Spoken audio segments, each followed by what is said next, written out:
Assalomu alaykum bolajonlar. Sizlar bilan yana qiziqarli o'yinlar o'ynaymiz. Mana bu men disklar g'ildirataman. Demak, bitta-bittadan nima qiladi? Kimda ko'p tutib oladigan bo'lsa, o'sha o'yin g'olibi bo'ladi hamda mana bu mevalarning birini nima qiladi? Qo'lga kiritadi.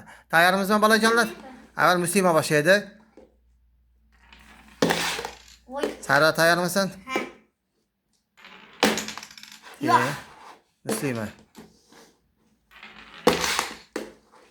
Sara tayyormisan? Ha. Hozir teng bo'lyapti, durrang. Muslima. Sarvar. Muslima tayyormisan? Qaytib so'rabdi. Endigi navbat Sarvar. Yana bittani o'qilamiz. Muslima tayyormisan? Hamda Sarvar, sen ham tayyormisan? Ha.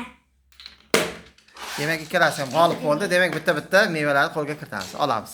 Nima oldik? Apelsin. Aha, apelsin. Demak, bolajonlar bilan xayrlashamiz. Xayr. Barakallah.